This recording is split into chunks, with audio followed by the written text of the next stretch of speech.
मनुष्य म्हणून जी या प्राण्याची जी वेगळी ओळख आहे ती ओळख कशामुळे त्याच्यामध्ये असलेल्या बोधामुळे बुद्धीमुळे माणसाचं जे मन आहे ज्याच्यामध्ये स्मृती साठल्या जातात अगदी स्पष्टपणे ज्याच्यामध्ये निर्णय घेण्याची क्षमता असते सारासार विचार असतो तो आपल्या उन्नत अवस्थेकडे जाण्यासाठी स्वतःला त्या ठिकाणी तयार करू शकतो। जनावरांची जी बुद्धी आहे ती स्पष्ट नाहीये, तिला दोन्ही बाजूनी मर्यादा आहे। म्हणजे ती अधोगतीला खालच्या स्तराला पण जाऊ शकत नाही आणि आहे त्यापेक्षा वरच्या स्तराला पण जाऊ शकत नाही। माणसं कधी संधी आहे, जनावर पागल नाही होत, माणूस पागल होऊ शकतो। जनावर आणखीन हिंस्र नाही होऊ शकत, ते आहे ते हिंस्रच आहे, ते जसं आहे तसं प्राकृतिक आहे। पण माणूस पाशवी पण होऊ शकतो, माणूस दैवी पण होऊ शकतो। प्रत्येक गोष्टीमध्ये तंत्रज्ञान, प्रत्येक गोष्टीमध्ये तंत्रज्ञान कशाला हवंय तुम्हाला वेळ वाचवायचा आहे, तुम्हाला ऊर्जा वाचवायची आहे, तुम्हाला पैसा वाचवायचा आहे, कामामध्ये जो गुंतवण्याचा जो वेळ आहे तो तुम्हाला वाचवायचा आहे, तुम्हाला मेहनत करायची, ती मेहनत वाचवायची। पण तो वाचलेला वेळ तुम्हाला हवा आहे, तो वाचवलेला पैसा तुम्हाला हवा आहे। आज तुमच्याकडे रिकामा वेळ, काय करता माणसं रिकाम्या वेळेस? सुट्टी द्या माणसांना, काय करता? त्याची झोपा काढता। नंबर 1। नंबर 2, सोशल मीडियावर नुसते चाळे करत राहतात, फक्त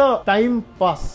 वेळ पुढे तुम्हाला घालवायची आहे, वेळ घालवण्यासाठी आहे का? मग ह्यासाठी केला होता का 8 तास तुम्ही? आपण हे लक्षात घेतलं पाहिजे की आपण जीवनामध्ये आपल्या मनुष्य जीवनाला कुठे घेऊन चाललेलो आहे तंत्रज्ञानाच्या मदतीने। या तंत्रज्ञानाने आपलं जीवन आणखीन सुखी केलंय की आणखीन ते विकृत अवस्थेला नेलंय याचा आम्ही अभ्यास केला। तंत्रज्ञानाने आम्हाला काय दिलं याचा जर अभ्यास आम्ही केला तर समस्या ही आहे की जसजसं तंत्रज्ञान विकसित होत आहे तसतसं माणूस हा तमसकडे चाललेला आहे, आळसाकडे चाललेला। का? कारण तो त्या वेळेचा दुरुपयोग करतो। त्याला हे कळत नाही मी या वेळेचं काय करावं, त्याला हे कळत नाही मी वाचलेल्या ऊर्जेचं काय करावं, बरोबर आहे? आणि म्हणून आमच्या संस्कृतीमध्ये परंपरेमध्ये हे सांगितले आहे की तुमच्या का असलेला जो वेळ आहे तो कोणाच्या तरी मदतीसाठी याला सेवा करा।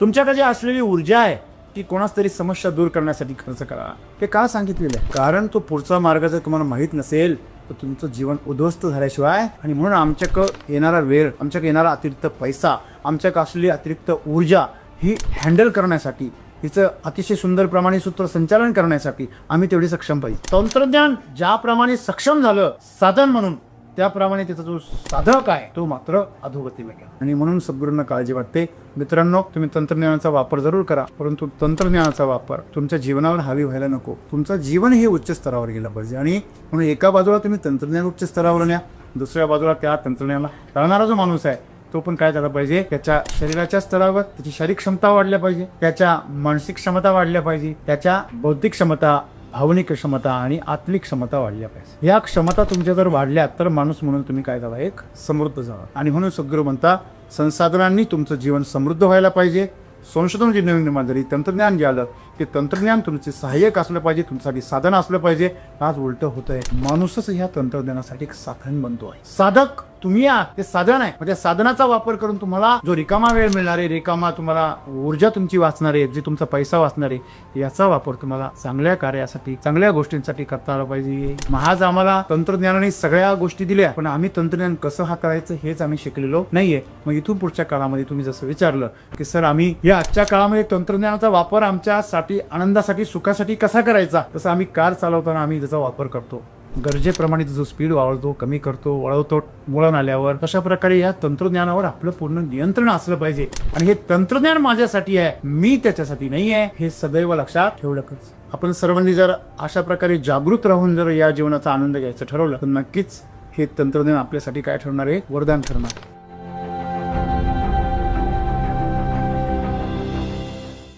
सद्गुरू सांगते की स्वतःची जी चेतना आहे ती वाढवली पाहिजे, परंतु आज आपण बघतोय की आज जे युग आहे त्याच्यामध्ये माणूस स्वतःची चेतना वाढवण्याऐवजी नवीन नवीन टेक्नॉलॉजी वाढवण्यावरती किंवा मग विकसित करण्यावरती भर देतोय। तर यामध्ये स्वतः माणूस कुठेतरी मागे पडत चाललाय। तर स्वतःला सक्षम बनवायचं असेल आणि जर स्वतःची चेतना वाढवायची असेल तर कोणत्या गोष्टी आहे किंवा मग कोणते मार्ग आहे? मित्र, मनुष्य म्हणून जी या प्राण्याची जी वेगळी ओळख आहे ती ओळख कशामुळे, त्याच्यामध्ये असलेल्या बोधामुळे, बुद्धीमुळे। माणसाचं जे मन आहे ज्याच्यामध्ये स्मृती साठल्या जातात अगदी स्पष्टपणे, ज्याच्यामध्ये निर्णय घेण्याची क्षमता असते, सारासार विचार असतो, तो आपल्या उन्नत अवस्थेकडे जाण्यासाठी स्वतःला त्या ठिकाणी तयार करू शकतो। म्हणजे जी गोष्ट बेशुद्धपणे जनावरं करतात ती गोष्ट माणसं सावधपणे करतात। हा फार मोठा फरक। जनावरांकडे देखील स्मृती असते, सगळ्या प्राण्यांकडे स्मृती आहे, परंतु स्पष्ट नाही। जसं एखाद्या माणसाला जेव्हा अशक्तपणा येतो त्यावेळेस त्याला असं मोतीबिंदू राहिल्या माणसाला जसं ब्लर दिसतं, अंधुकानूर दिसतं, परंतु स्पष्ट नाही दिसत. पण तसं जनावरांची जी बुद्धी आहे ती स्पष्ट नाही आहे, तिला दोन्ही बाजूनी मर्यादा आहे. म्हणजे ती अधोगतीला खालच्या स्तराला पण जाऊ शकत नाही आणि आहे त्यापेक्षा वरच्या स्तराला पण जाऊ शकत नाही. माणसं कधी संधी आहे, तो आहे त्यापेक्षाही जनावर पागल नाही होत, माणूस पागल होऊ शकतो. जनावर आणखीन हिंस्र नाही होऊ शकत, ते आहे ते हिंस्रच आहे, ते जसं आहे तसं प्राकृतिक आहे. पण माणूस पाशवी पण होऊ शकतो, माणूस दैवी पण होऊ शकतो आणि माणूस आहे तसा पण राहू शकतो. पण माणसाक हा जो दोन्ही बाजूची जी सीमा आहे ती माणसाची सीमा तोडलेली आहे, ती मोकळी खुल्ली केलेली आहे माणसं, एवढंच फरक. पण त्याच्यामुळे तुम्ही जर चुकीच्या प्रकारे स्वतःला घडवलं तर तुम्ही अधोगतीला पण जाऊ शकता. म्हणजे आपण जर आपल्यामध्ये असलेले जे काही स्मृती आहे पाठीमागच्या, जे काही 84 योनी किंवा अनंत जन्म आपण म्हणतो, त्या जन्मामधून आपण ज्या काही स्मृती आणल्या त्या स्मृतींचा आजच्या तुमच्या जीवनावर प्रभाव पडतो.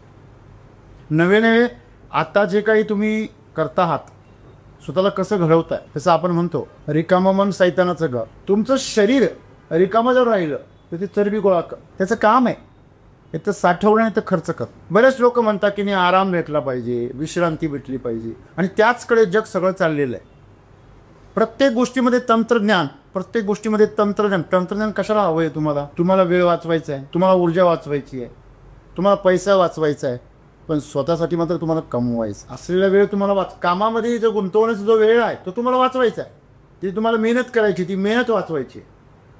पण तो वाचलेला वेळ तुम्हाला हवा आहे, तो वाचवलेला पैसा तुम्हाला हवा आहे. तंत्रज्ञान वापरलं, पैसा वाचला, वेळ वाचली, मेहनत वाचली, पण त्या मेहनतीचं वाचलेल्या ऊर्जेचं तुम्ही काय करा? त्या वाचलेल्या वेळेत, रिकाम्या वेळेत तुम्ही काय करा? त्या वाचवलेल्या पैशाचं तुम्ही काय करा? श्रीमंत मुलांची जी बापांची जी मुलं आहे त्यांच्याकडे बघा, तुम्हाला सगळं कळेल काय का. आपल्याला अधोगतीला जाता येत नाही म्हणून आपण जात नाही, कारण आपल्याकडे ती क्षमता नाही, आपले खाण्यापिण्याची वांधी, म्हणून आपण लाईनमध्ये. आपल्या पंखांना हवं असलेलं बळ तुमच्यात नसल्यामुळे तुम्ही थोडे शिस्तीमध्ये आहे. तुमच्या गाडीचा हॉर्स पॉवर 100-125च्या पुढे नाही आहे म्हणून तुम्ही लायकीत आहात.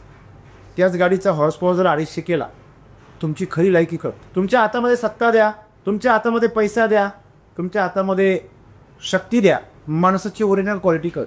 आणि म्हणून परमेश्वराचे आपण पहिले आभार मानले पाहिजे की हे परमेश्वरा, तू माझ्या जीवनामध्ये सगळी सोबतता दिलेली नाही आहे, मला सर्व ठिकाणी तू यश देत नाही आहे, सहज यश मला तू देत नाही आहे ना, मी तुझा शतशः आभारी आहे. नाही तर मला प्रश्न पडेल मी रिकामं झाल्यावर काय करायचं. मग रिकामं झाल्यावर माणसं काय करतात?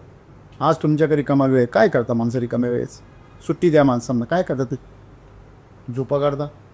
नंबर 1. नंबर 2, सोशल मीडियावर नुसते चाळे करत राहतात. त्याला चाळे का म्हणायचं? त्याच्यामध्ये काही शिल्लकच नाही आहे, फक्त टाईमपास.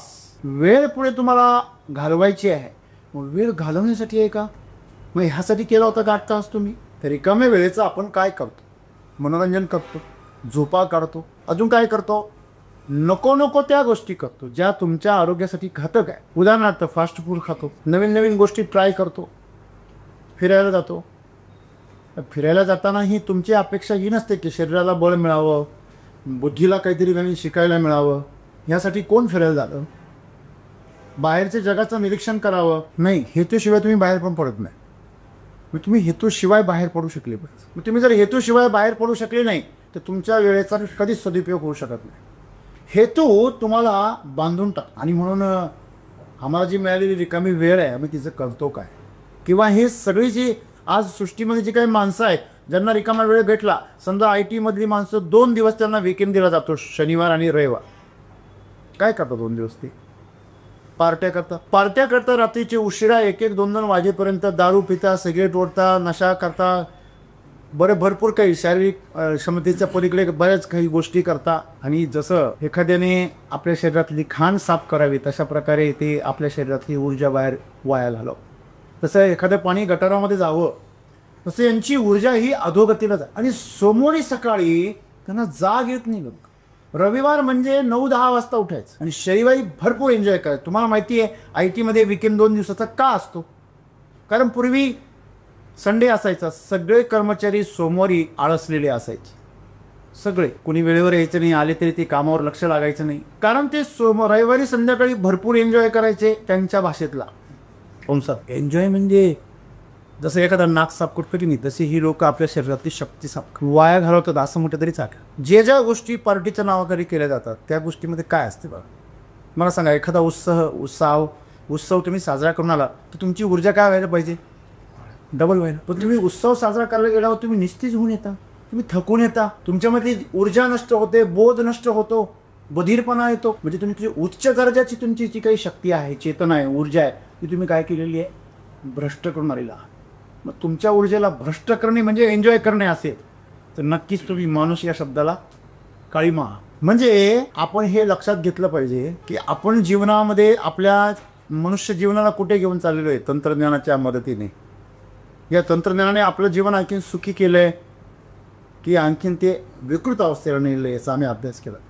म्हणून या IT कंपनीने काय केलं की शनिवारी विकेंड जर ठेवला तर शनिवारी हे एन्जॉय करतील आणि रविवारी अख्खा आळस घालवतील आणि सोमवारी फ्रेश येतील. आता तर पाश्चिमात्य देशांमध्ये आणखी समस्या तयार झाली. लोक शनिवारी पण एन्जॉय करतात आणि रविवारी पण एन्जॉय करतात. मग त्यांचा असा प्रयत्न चाललेला आहे का 4 दिवसाचा हप्ता ठेवायचा आणि 3 दिवस विकेंड. त्यांचं टार्गेट काय आहे? 3 दिवस हा नशेत ठेवायचा आणि उरलेले 4 दिवस हा मशीनसारखा राबवून घ्यायचं, काम तेवढंच करून घ्यायचं. लक्षात द्या, IT कंपन्या फार हुशार असतात. सर्व क्षेत्रामध्ये आज मार्केटिंगमध्ये माणसाला मनुष्यबळ समजलं जातं, माणूस नाही समजत. Human resources. You are a resource, you are not a big according to this marketing machine. त्या मार्केटिंग मशीनचा तुम्ही एक पूजा, एक त्याच्यामधलं एक काय, त्या मशिनरीचा एक भाग आहात, एक तुकडा आहात. त्यांना एकच अपेक्षा आहे, ही मशीन फास्ट वेगाने चालली. मग 5 दिवसाचं प्रोडक्शन 4 दिवसामध्ये काढून घ्यायचं आणि 3 दिवस ते मशीन बंद ठेवायचं. त्यांना काही फरक पडत नाही. ते मशीनच आहे. त्याच्यामध्ये इंधन घाला, पैसा रूपाचं, अवॉर्ड रिवॉर्ड स्वरूपाचं, पॅकेज स्वरूपाचं इंधन टाकायचं आणि हे मशीन पळवायचं. IT मधल्या लोकांची अवस्था काय आहे हे तुम्हाला जावे त्याच्या वंशा तेव्हा. 36 लाखाचे 50 लाखाचे पॅकेज लोक का 1 कोटीचे पॅकेज सोडून काय येतात? मित्रांनो, आपण याच्यावर चिंतन केलं पाहिजे की या तंत्रज्ञानाच्या जगामध्ये आज सर्वात उच्च स्थानावर जी लोक आहेत ती लोक आज काय मिळून बसलेली आहे? त्यांच्याकडे काय आहे जे तुम्ही अपेक्षा करते? सगळं त्यांच्याकडे आहे. त्यांच्याकडे कोटीचा बंगला आहे, लाखांची कार आहे, भरपूर मोठी EMI पण आहे. जर त्यांची नोकरी गेली, आत्महत्या करण्याशिवाय पर्याय नाही त्यांच्याकडे. म्हणून त्या नोकरीला ते अशा प्रकारे गळावून बांधलेले असतात की ते थोडं सुटूच शकत नाही, कारण त्यांनी त्या प्रकारची लाईफस्टाईल डेव्हलप केली. बरोबर आहे. हे एक प्रकारचं एक षडयंत्र आहे, एक जाळं आहे, ते फेकलेलं आहे आणि त्याच्यामध्ये ते अडकले. म्हणजे तुम्हाला हे लक्षात राहिलं पाहिजे की जीवन जे आहे, मानवाचं जीवन आहे, ते स्वतंत्र आहे. त्यांचं स्वातंत्र्यच हिरावून घेतलेलं आहे, त्यांची वेळ विकत घेतली. तुम्हाला 4 दिवस ओढलं जातं आणि 3 दिवस ढिल्लं सोडलं जातं, 2 दिवस ढिल्लं सोडलं. मला वाटतं हे दुर्दैवी आहे. माणसांना मशिनरीसारखं हाताळणं हे खूपच दुर्दैवी आहे. ठीक आहे, तुम्ही त्यांच्या मर्जीनुसार त्यांना हाताळताय, पण त्यांनी कसं काय करायचं ते सगळं तुम्ही ठरवताय. त्यांच्या वासना, कामना, त्यांच्या इच्छा, आकांक्षा, स्वप्न यांची जी व्यसन आहे ती तुमच्या हातात आहे. त्यांचा जीव स्वप्नात आहे आणि तुम्ही त्यांचे स्वप्न हाताशी धरले. स्वप्न एक प्रकारे ड्रायव्हर्स म्हणून वापरले जातात. All dreams are driven all the mankinds. म्हणजे तुम्हाला ते करण्यासाठी ते बाध्य करतात, बांधून टाकतात. जगाला दाखवायला तुम्ही खूप समृद्ध आहात, तुम्ही आतमध्ये कंगार होऊन जाता, भांगार होऊन जाता. का ITची माणसं का दारू जास्त पिया, का नशा करता? कारण त्यांना यंत्रासारखं जगावं लागतं. काही दिवसांनी त्याची सवय होऊन जाते. जशी एखाद्या वेश्येला अत्याचाराची सवय होऊन जात, तो तिचा पेशा होऊन जात. सुरुवातीला मजबूरने, नंतर सवय झाली म्हणून. आता वाचवण्यासारखं काहीच नाहीये, मग ती सवय करू नये. तसं हे एक प्रकारचं प्रचंड असं एक अत्याचाराचं षडयंत्र. दिसायला असं दिसतं की वर्क फ्रॉम होम, पण हे वर्क फ्रॉम होम नाही. Your home is converted into the office, freelancing office. तुमच्या घराचंच ऑफिस म्हणून वापर केला जातो. तुमच्या घराचं ऑफिसमध्ये कधी परिवर्तन होतं हे त्या घराला पण कळत नाही, घरच्यांना कळतच नाही. हा माणूस नेमकी इथे कामाला आहे, त्यांनी आपल्या सगळ्यांना कामाला ठेवलंय की हा कंपनीच्या कामाला, हेच कळत नाही घरच्यांना. बरं, त्याला भलं मोठं पॅकेज असतं, त्याच्यामुळे त्याच्याकडून सगळ्या सुविधा मिळतात, म्हणून घरच्यांना पण त्याची सेवा करावी लागते. मोफत घरच्या किचनचं कॅन्टीन होतं, मुलाबाळांचे सर्वंट होतात. म्हणजे हे जग जे चाललेलं आहे ते कुठे चालले? या उंबऱ्याच्या आतमध्ये तुमचे कॉर्पोरेट जग नाही आलं. मी नेहमी तुम्हाला सांगतो, SCT वैदिक एक परिवार आहे. की कॉर्पोरेट ऑफिस नाही. मग तुम्ही तुमच्या प्रेरणेने ड्रिव्हन झाले पाहिजे, तुम्ही तुमच्या आनंदाने ड्रिव्हन झाले पाहिजे, नियमावलीने नाही. मग आज जे तंत्रज्ञान आहे, मग ही जी परिस्थिती आहे, या परिस्थितीमध्ये तो एक प्रकारच्या एक लूपमध्ये फसव. लूपमध्ये म्हणजे काय, जसे एखादी बस पुण्यावरून नाशिकला निघते, नाशिकवरून पुण्याला, पुण्यावरून नाशिकला, तिचं अख्खं आयुष्य पुणे नाशिकमध्ये जात, तिला दुसऱ्या रस्ते कधी माहितीच होत नाही. तिची स्टेअरिंग वळवावी दुसऱ्या रस्त्याला म्हणली तरी वळत नाही काही वर्ष. तिला त्या रस्त्याचा एवढा सराव झालेला असते. दुसऱ्या रस्त्याला गेली का बिघडत येते. तुम्ही जर एकाच रस्त्याला जर एखादी वाहन जर चालवलं ना, त्याचा रस्ता बनला की मी दुसऱ्या मार्गाला पाठवा, ती बिघडणार. ह्या निर्जीव वस्तूंना सुद्धा सवय होत लूप व्हायची. मग ही जे माणूस आहे ना, ही माणसं लूपमध्ये जगतात. 4 दिवस काम, 3 दिवस त्यांना असं वाटतं आम्ही जीवन जगतोय. नाही, मी जसं तुम्हाला सांगितलं की तुम्हाला खूप वेळा जर त्रास दिला हात वर करण्याचा, तुम्हाला हात केल्याचा फार असा आनंद होतो. मग 4 दिवस त्यांचा हात वर ठेवलेला असतो, मग 3 दिवस तो 2 दिवस त्यांना सोडण्याची परवानगी असते.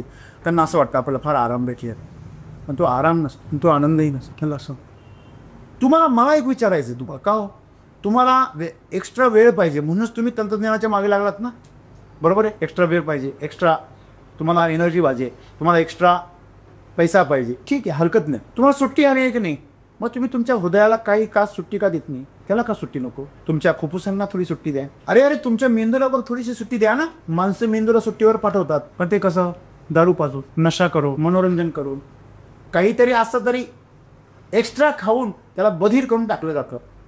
म्हणजे शरीरावरती अनावश्यक गोष्टींचा बोजा टाकून त्याला जड केलं जातं, त्याला आम्ही आराम जर म्हणत असेल तर मला वाटतं हा जगातला सर्वात मोठा मूर्खपणा. आराम म्हणजे तो इंद्रिय तुम्हाला आहेच की नाही असे भास झाला पाहिजे. तुमचं शरीर तुमचं आहे की नाही एवढं हलकं झालं पाहिजे. शरीर हलकं होणं म्हणजे आराम आहे. मग ते काम करता करता जर होत असेल तर सर्वात बेस्ट. असं म्हणतात तुम्हाला आराम जर पाहिजे असेल तर तुम्ही कामात बदल करा. असं म्हणतात, कामात बदल हा सर्वात सुंदर आराम आहे, बरोबर आहे.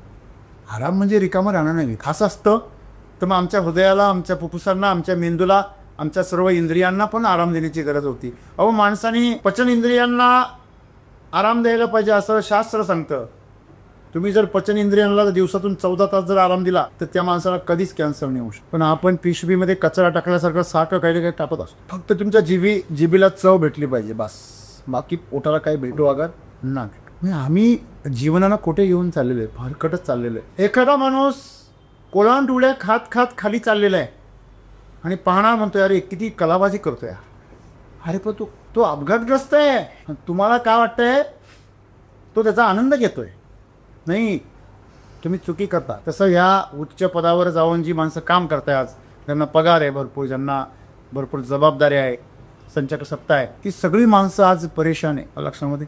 आणि म्हणून तंत्रज्ञानाने आम्हाला काय दिलं याचा जर अभ्यास आम्ही केला तर समस्या ही आहे की जसजसं तंत्रज्ञान विकसित होत आहे तसतसं माणूस हा तमसकडे चाललेला आहे, आळसाकडे चाललेला. का?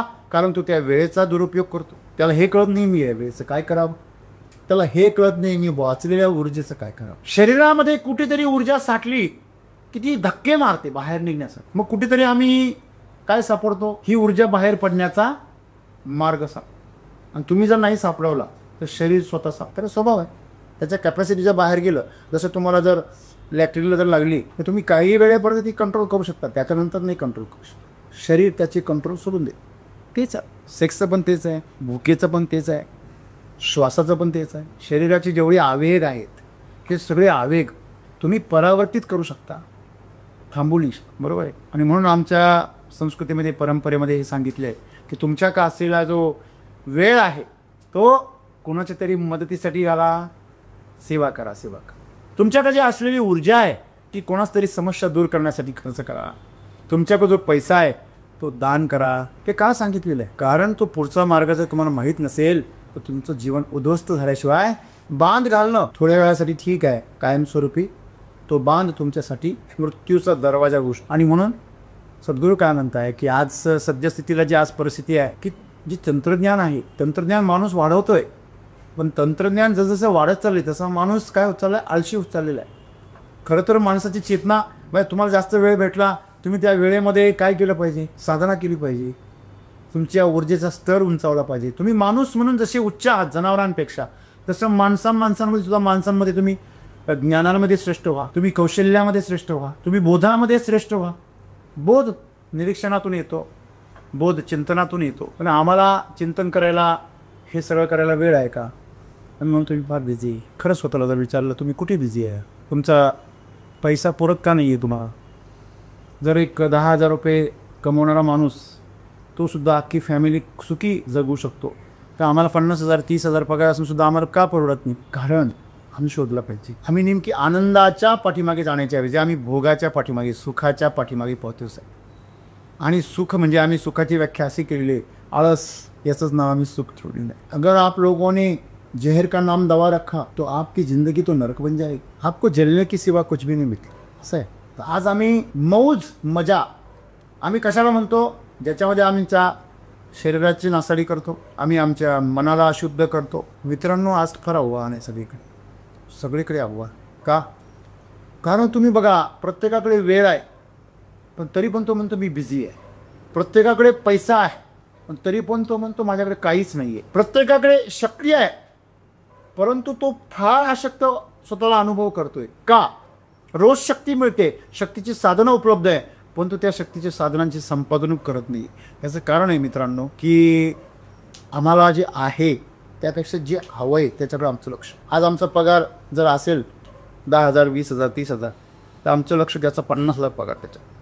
आम्ही सगळं त्याच्याकडे विचारतो. त्याच विचार करा. तुम्ही जर आजच्या कामाला जर न्याय दिला तर 50 पण होऊन जाईल, पण आमचं लक्ष फक्त 50.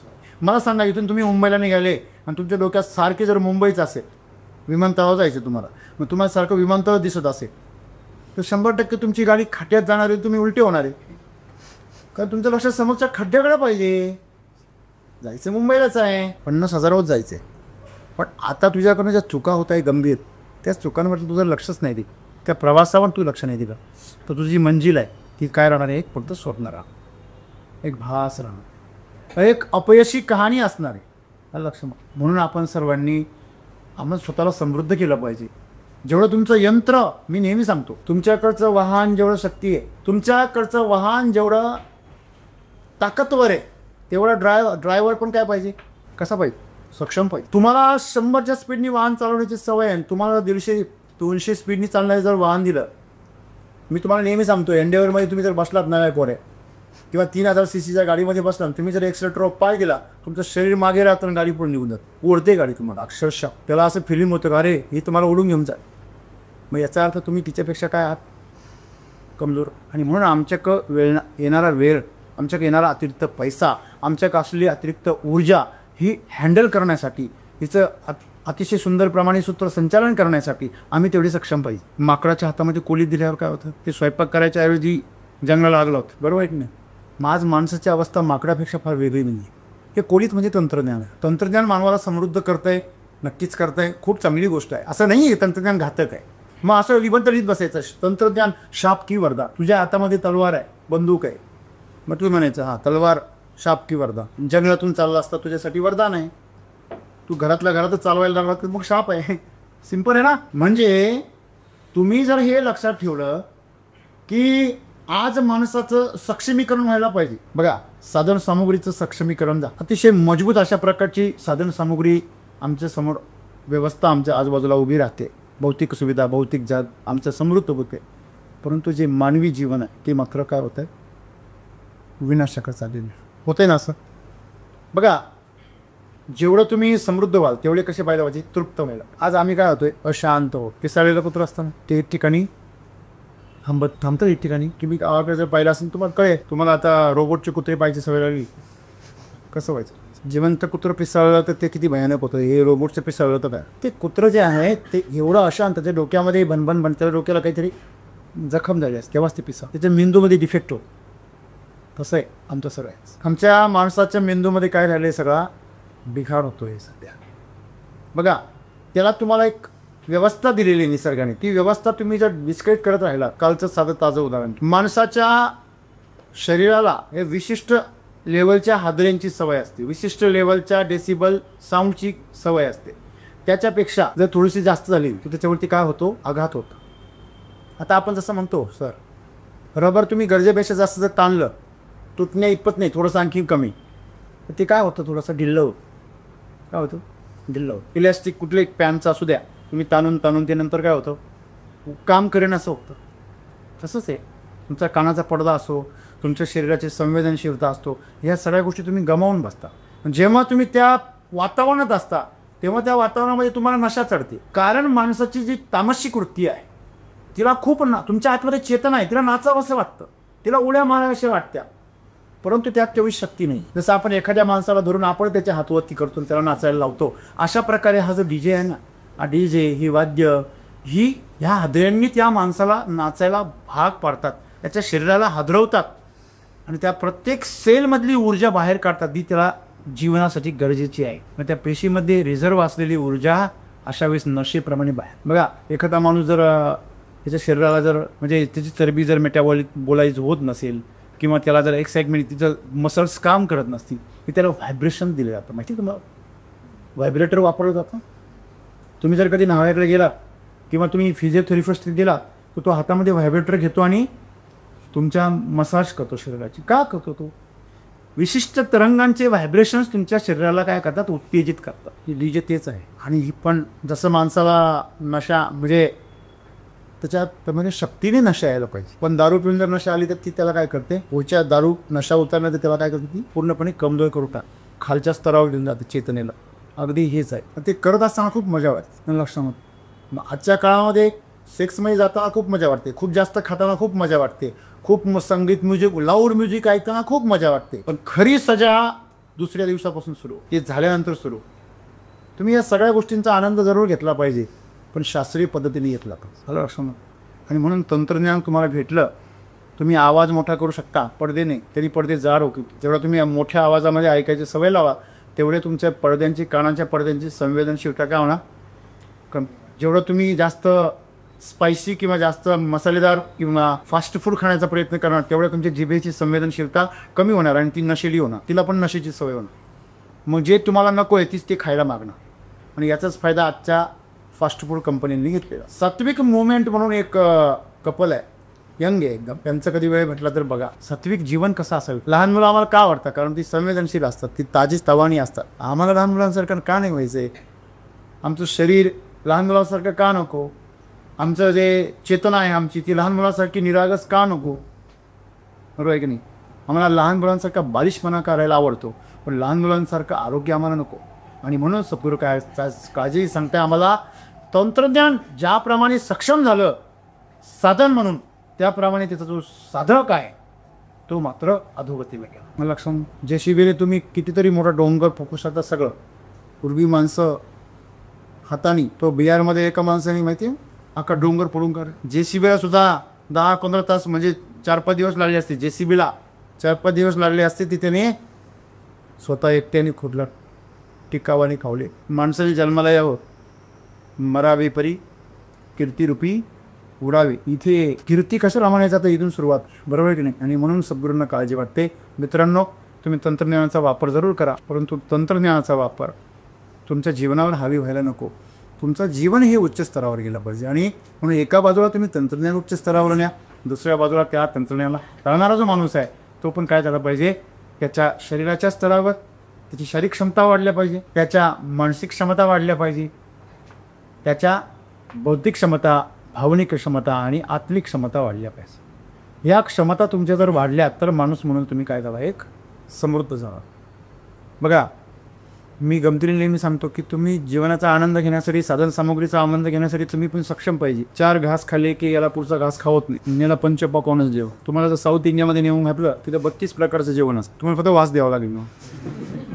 तुमची काही वर्षांनी तुमच्या पुढच्या पिढ्या अशा येतील, नुसता वास दिला तरी उलटी होती, याला खूप झाली वास पण 5च वाट्यान झाल्या, अशी परिस्थिती आहे. हॅलो, जसं 75 वर्षाच्या माणसाचं हनीमून एकमेकाच्या हातात घेऊन एक पप्पी घेतली का पूर्ण आहे. लोक पाश्चात्य कंट्रीमध्ये 75 वर्ष दिलं का, तसं आजच्या तरुणांचं व्हावं काही दिवसांनी, अशी परिस्थिती आहे. म्हणजे आजकाल 30 ते 40% तरुण हे हनीमूनला जाताना नशा करून जातात, त्याशिवाय त्यांना पर्यायच नाही. मग पुढची पिढी कशी जन्माला येईल? अमेरिकेमध्ये 2 अधिक 3 किती होतात हे पोरांना कळत नाही, माणसांना नाही कळत की म्हणजे काय असते. थांबा एक मिनिट. जसं आता आम्ही टेक्नो सेवेच्या नावाखाली आम्ही त्याच्यावरती काय हो राहिलो? अवलंबून हो राहिलो. आज मोबाईल नसेल तर आम्हाला अंधारा पांगळ्यासारखं होतं, लाईट नसेल तर आम्हाला दिवसा अंदाज झाल्यासारखं होतं, जर वेळेवर जेवण नाही आलं तर आम्हाला असं वाटतं की आता पुढच्या क्षणाला मी आता प्राण सोडणार आहे. आम्हाला शरीराला आम्ही इमर्जन्सी मोडवर आणलेले, आमचं जीवन इमर्जन्सी मोडवर चाललेलं, म्हणजे अति दक्षता अशा प्रकारची परिस्थिती आमच्या जीवनाची आहे. आणि हे आम्ही कौतुकाने करतो, म्हणजे हे विशेष आहे ना. प्रत्येकाचा मेडिक्लेम काढला जातो, त्यांना अगोदरच माहिती आहे हे सडणारच आहे, सडकाच कांदा आहे, हा टिकणार नाही, चाळी सगळं बाजार उरलेला आहे. आणि ह्या बाजारामध्ये तुम्ही फक्त एक काय हात पायाने ढकलले गेलेले थोडी एक वस्तू आहे. आणि म्हणून माणूस म्हणून तुमची जी गरिमा आहे, अस्मिता आहे, जे माणूस म्हणून जो स्वाभिमान आहे, की माणूस म्हणून जी ओळख आहे, जो जिवंतपणा आहे, तो आज मनुष्य गमावतोय. ह्याच्यापेक्षा दुसरा विनाश नाही आहे. आज युद्ध होत आहे, या मोठमोठ्या प्रमाणे असे एकमेकाला धमक्या दिल्या जात आहे. आणि माणसं बघा जगामध्ये किती उच्च लेवलला दोस्ती बनली होती.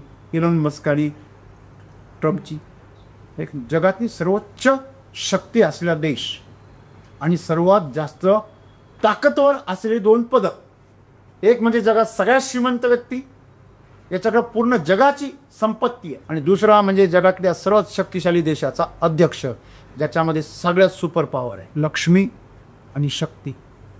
बघा पार्वती आणि लक्ष्मीचं हे दोघं जण प्रतीक आहे, आणि त्या दोघांनी मध्ये दोस्ती झाली. आणि पुढे काय झालं हे सगळं जग बघतंय. अरे आपल्याकडे शाळेतली मुलं पण एवढं भांडत नाही. अशा प्रकारे आत्ता काल परवा दोस्ती झाली आणि 4-5 दिवसांनी ती दोस्ती पण तुटली. ह्या उच्च लेवलला सुद्धा मानवी मूल्यांची काय होते सगळी पायी मानली होते की नाही. मग माणूस म्हणून काय आदर्श घ्यायचा सगळ्यांनी. या जगात काही खरं नाही असं नाही, बरोबर आहे. सगळं तंत्रज्ञान हाताशी, सगळं तंत्रज्ञान तुमच्या एका बोटावर नाचणार, सगळी शक्ती आर्थिक शक्ती तुमच्या बोटावर नाचणारी, आणि अशा परिस्थितीत देखील तुमच्यावरती एवढं मोठं संकट आहे. दोघांनी एकमेकासाठी संकट निर्माण केलेलं आहे. ही गोष्ट नक्कीच मानवतेसाठी चांगली. आणि म्हणून आपण लक्षात घेतलं पाहिजे मित्रांनो, की मानवी मूल्य चालली पोटी. मला हेच कळत नाही नेमकी चाललंय कशासाठी. सगळं आनंदासाठी चाललंय असं मला तर नाही दिसत. तुमच्या चेहऱ्यांक पाहिल्यावर मला नाही दिसत तुम्ही जे काही करता ते आनंदासाठी करा. तुम्हाला सर्वांना सकिंग पेस्टनी, रस शोषक किरींनी, रस शोषक सवयींनी तुम्हाला असं जखडलेलं आहे. तुमच्यातलं सगळी चेतना ते शोषून घेत आहे, आणि तुम्ही असे एकदम निस्तेज आणि चेतनाहीन बनत आहे, अशी परिस्थिती आहे. आणि म्हणून आजच्या पुढच्या काळामध्ये नेमकी कशासाठी काय करायचं हे कळलं पाहिजे. तुमच्याकडे पाहिलं मला असं वाटतं तुम्हाला कोणतरी मागं जोडून पाहतो, आणि नक्कीच तुम्हाला खूप जोडलेलं आहे. दोन्हींच्या आघाताने तुमचं शरीर पिळवटून काढलेलं आहे. चुकीच्या प्रकारच्या परंपरा, प्रथा, विधी करून तुम्ही तुमच्या चेतना डिस्टर्ब केलेलं आहे. सगळं बॉलिवूड, टॉलिवूड, सगळी मेरी आहे, तो सगळं जो जे आहे मालिकांचं जग, ते तुम्ही तुमच्या घरात आणलेलं आहे. प्रत्येकाने एकमेकाला मेकअप करायचे पाठी. शारीरिक मेकअप, मानसिक मेकअप. कुठं बोलणे म्हणजे काय, मानसिक मेकअप आहे. एक खोटी प्रतिमा उभी करणे, आणि हे सगळं होऊन म्हणजे मी खूप खुश आहे हे दाखवणे, हे तर आणखीन भयंकर आहे. ह्या लक्षामध्ये मित्रांनो, सर्वात सुंदर भेट गळा भेट. तुम्ही वस्तू द्या, त्या भेटीपेक्षा सर्वात सुंदर भेट असते गळा भेट असते. तुम्ही कोटी रुपयाचं भेट पाठवा, पण तुम्ही जाऊन याला मिठी मारणं प्रेमाने, ह्याची जी भेट आहे ही जगात दुसरी भेट नाही, कारण ही सोबत जाणार आहे. तुम्ही आणलेली वस्तू इथंच सडणार आहे, हे लक्षात ठेवा. तुम्ही वस्तू आणू नये असं नाही, तुम्ही जरूर वस्तू न्याव्या, सगळं न्यावं, पण तुमची भेट अशी सुंदर असावी का तुमच्या आत्म्याने एकमेकाला मिठी मारा. पाहिल्याबरोबर शरीर नंतर भेटावं, आधी तुमचं भावना भेटा. अशी ज्यावेळेस तुमच्या जीवनामध्ये जिवंतपणा असेल, मला सांगा ती किती गोड असते. तू माझ्या लग्नामध्ये गिफ्ट आण, मी तुझ्या लग्नात आणतो, ही कुठल्या प्रकारची ते आता भेटीचा व्यवहार आहे, हा लक्षामध्ये. आणि म्हणून उपस्थित राहणं एकमेकाच्या ठिकाणी, एकमेकाच्या बाबतीमध्ये भावना ठेवणं, ह्या सगळ्या ज्या गोष्टी या शारीरिक स्तरावर आणि मानसिक स्तरावर व्हायला, त्या भावनिक स्तराच्या पुढे गेल्या पाहिजे, ऊर्जा स्तरावरती. आणि म्हणून सद्गुरू म्हणता, संसाधनांनी तुमचं जीवन समृद्ध व्हायला पाहिजे. संशोधन जे नवीन निर्माण झाली, तंत्रज्ञान जे आलं, ते तंत्रज्ञान तुमचे सहाय्यक असलं पाहिजे, तुमच्यासाठी साधन असलं पाहिजे. आज उलटं होतं आहे, माणूसच ह्या तंत्रज्ञानासाठी एक साधन बनतो आहे. साधक तुम्ही आहात, ते साध्य आहे, ते साधन आहे. मग त्या साधनाचा वापर करून तुम्हाला जो रिकामा वेळ मिळणार आहे, रिकामा तुम्हाला ऊर्जा तुमची वाचणार आहे, जे तुमचा पैसा वाचणार आहे, याचा वापर तुम्हाला चांगल्या कार्यासाठी, चांगल्या गोष्टींसाठी करता आला पाहिजे. माझ्या गेंडेवर मी जेवढं लवकर जातो ना, तेवढं जास्तीत जास्त शेतकऱ्यांना भेटण्याचा प्रयत्न करतो. लवकर जाऊन मला 1 तास जास्त झोप मिळेल असं मी कधीच विचार केला, किंवा लवकर जाऊन मी एखाद्या शहरामध्ये गेलो तिथली पर्यटन स्थळं बघेल असं मी कधीच विचार करत नाही. मला लक्षात नव्हतं. आणि त्यामुळे मी फार खुश आणि खूप आनंदी राहतो. मला मनोरंजन करण्याची गरज पडत नाही. तुम्ही बाहुल्यांबरोबर खेळता, मला जिवंत माणसं माझ्यासमोर येतात, त्यांच्यासोबत मला जगण्याचा आनंद आहे. मी 60-70 माणसाचा वयाचा माणूस आहे, तो पण कशा प्रकारे लहान मुलासारखा कसा बालिशपणे वागतो हे मी बघतो. त्यावेळेस मला किती आनंद होत असतो की एवढं आयुष्य गेलं या माणसाचं, त्याला जगायचं कळलं नाही. त्याचा अजूनही बी स्वतःच्या मेंदूवर जास्त विश्वास आहे, स्वतःच्या प्रॉपर्टीवर, पैशावर, याच्यावर त्याला अहंकार आहे. लहानपणी माणसाला बापाचा अहंकार असतो आणि म्हातारा झाला का पोरांचा अहंकार असतो. हा म्हणतो माझा बाप बिझनेसमॅन आहे, माझा बाप काय कलेक्टर आहे, IT इंजिनियर आहे. आणि जेव्हा आपण म्हातारा होतो तेव्हा माझा पोरगा कलेक्टर आहे, माझा पोरगा डॉक्टर आहे, मोठा बिझनेस आहे. कोणताच बाप म्हणत नाही हा माझं जीवन असं आहे सध्या, मी असं करतो आहे, असं नाही. दुसऱ्यामुळे मोठा, माझ्या प्रॉपर्टीमुळे मोठा. म्हणून याचं आज आपण जर बघितलं की माणसाने तंत्रज्ञानाच्या मदतीने अहंकार मोठा केला चैतन्याने. मग चेतना मोठी व्हायला पाहिजे. काय मोठी व्हायला पाहिजे? चेतना. तुमच्यापैकी किती जणांची ऊर्जा तेजस्वी होते किंवा ती तेजस्वी आहे आता, किंवा ती तेजस्वी करण्यासाठी तुम्ही प्रयत्न करता? सोपं आहे, सोपं आहे. चिता तर काही दिसत नाही, दिसते बघा. आधी इथे गरम आहे का थंडी हे दिसतं का? कुणी सांगू शकतं का पाहून का आता गरम आहे का थंड आहे? असं इथून CCTV कॅमेराने मी कुठेतरी बघतोय तुम्हाला, तर मी सांगू शकतो का इथे गरम वातावरण आहे की थंड आहे? हे मी सांगू शकतो, कारण तुमच्या चेहऱ्यावर येणारा जो घाम आहे त्यावरून मला कळणार आहे इथे ह्युमिडिटी काय आहे. मी तुमची उष्णता इथली बघू शकत नाही, पण त्या उष्णतेमध्ये होणारे परिणाम मी बघू शकतो. तसं तुमच्यातली चेतना मी बघू शकत नाही, पण त्या चेतनेचं जे रिफ्लेक्शन तुमच्या चेहऱ्यावर दिसतंय मला, ते मी लगेच बघू शकतो. तुमची चेतना, तुमचा प्राण तडफडतोय, तो असा अंकुंचन पावतोय, तो असा मी होतोय की तो उड्या मारतोय किंवा तो एकदम उत्साहात आहे, हे सगळं कळतं माझं. आठवा बरं, तुम्ही जेव्हा गोव्याला जायचं तेव्हा कसे आले होते? फ्रेश हो. ती जी तुमची जी अवस्था आहे ती असणं 24 तास. सो कायम कसं उत्साहात राहायचं? फार सोपं आहे ना. नको असलेल्या गोष्टींपासून लांब राहा. आपल्याला असं आहे काय माहिती का, गटरामध्ये लोळायचं पण घाण नाही व्हायचं. असं कसं शक्य आहे? शक्य आहे का? सिगरेट ओढायचं पण कॅन्सर नाही झाला पाहिजे, नाही शक्य. असं तुम्हाला तुमची ज्या अपेक्षा आहे त्या अपेक्षा अशा आहे की तुम्हाला लाईट तर घालवायची पण अंधार नाही घालवायचा, असं कधी शक्य नाही. ह्या विकृती आहे ज्या आज माणसाच्या अपेक्षा बनलेल्या आहे. विकृती ह्याच माणसाच्या अपेक्षा बनलेल्या आहे आणि म्हणून समस्या आहे. हा लक्षामध्ये, तुम्ही जर संस्कृती जर जोपासली, तुम्ही जर सात्विकपणा जर जोपासला, तुमचा आहार, तुमचा आचार, एखाद्या गोष्टीमध्ये आनंद वाटतोय, खाजून खूप आनंद वाटतो, मग किती खाजवावं? रक्त निघेपर्यंत का? कसं आहे, प्रत्येक गोष्ट तुम्हाला तिथं थोडीशी मौज देते, याचा अर्थ ती गोष्ट तुमच्यासाठी योग्यच आहे असं नाही. मला तुम्हाला आकाशात उडताना वरून खाली आपटताना नाही बघायचं, तुम्हाला आकाशामध्ये उडत राहताना बघायचं, कळलं? मग तुम्ही जेव्हा उत्साहाच्या उच्च स्तरावर जाता तिथे टिकून राहण्यासाठी काय करतील हे पहा. मग तिथे टिकण्यासाठी साधन तसं निवडा. महाज आम्हाला तंत्रज्ञानाने सगळ्या गोष्टी दिल्या, पण आम्ही तंत्रज्ञान कसं हाताळायचं हेच आम्ही शिकलेलो नाही आहे. मग इथून पुढच्या काळामध्ये तुम्ही जसं विचारलं की सर आम्ही या आजच्या काळामध्ये तंत्रज्ञानाचा वापर आमच्यासाठी आनंदासाठी सुखासाठी कसा करायचा, तसं आम्ही कार चालवताना आम्ही त्याचा वापर करतो. गरजेप्रमाणे जो स्पीड वाढवतो, कमी करतो, वळवतो वळण आल्यावर, तशा प्रकारे या तंत्रज्ञानावर आपलं पूर्ण नियंत्रण असलं पाहिजे. आणि हे तंत्रज्ञान माझ्यासाठी आहे, मी त्याच्यासाठी नाही आहे, हे सदैव लक्षात ठेवलं. लक्षामध्ये आता तुम्ही तरुण आहात, तुमच्यावर आघात होतात, त्याचं तुम्हाला असं वाटतं की मी सहन करेल, 2 दिवसामध्ये तुम्ही परत पहिल्यासारखी व्हाल. परंतु 100% एक गोष्ट तुम्ही गमावलेली आहे, जो संवेदनेचा स्तर तुमच्याकडे होता तो तुम्हाला गाठायला पुन्हा काही महिने लागणार. ह्याला लक्षामध्ये, जो आरोग्याचा स्तर तुमच्याकडे आहे तो गाठण्यासाठी तुम्हाला काही दिवस लागणार आहे. त्याच्याकरता काय केलं पाहिजे? संस्कृती, संस्कार आणि शास्त्र ह्याच्याबरोबरचा, संस्कृती, संस्कार आणि शास्त्र ह्याच्याबरोबर चाललं. याला सोडून जी गोष्ट आहे ती जरी मौज देत असली तरी करायची, किंवा करायची असली तिला ते लिमिट्स जे घालून दिलेले आहे आपल्याला त्या लिमिट्समध्ये करायची. बघा तुमचा आनंद टिकून राहील, असा उंच जाऊन खाली येणार. लक्षामध्ये, मग आज तंत्रज्ञान घातक का बनतंय? त्याचा स्वैर वापर. कसा वापर होतोय? आणि त्याच्यातून मिळणारा जो वेळ आहे, तुमच्याकडे मिळणारी जी शक्ती आहे किंवा जो पैसा आहे, तो पैसा, ती वेळ आणि ती शक्ती तुम्ही काय केली पाहिजे? सत्कार्याला लावली पाहिजे, कोणाच्या तरी मदतीला लावली पाहिजे, भोगासाठी नाही. तुम्ही भोगासाठी जर मिळालेला वेळ वापरला तेवढी शक्ती तुमची काय होणार आहे हे लक्षात ठेवा. उपभोग घ्या, भोग नका घेऊ. भोग नका घेऊ, उप घ्या. म्हणजे काही हिस्सा घ्या, पूर्ण नका घेऊ. तुम्ही पूर्ण वापरा. भोगामध्ये पूर्ण शक्ती कधी वापरायची नाही, उपवापरायची थोडीशी. तुम्ही जर ह्या मार्गाने गेला, साधना केली, जो तुमच्या भोगात होणारी खर्च होणारी जी शक्ती आहे ती शक्ती तुम्ही जर पुनर्स्थापित केली, पुन्हा तुम्ही संपादित केली, तर तुम्ही त्याचा भोग पण घेऊ शकता.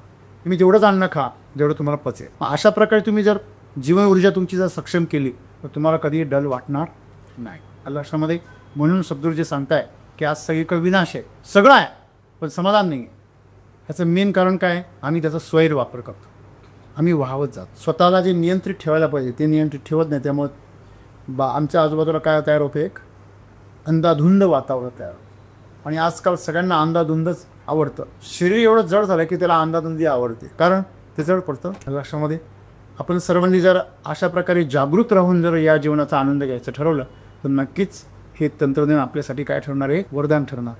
तर लक्षामध्ये तुम्ही त्याचा स्वैरवापर केला तर तुमच्यासाठी काय ठरणार आहे,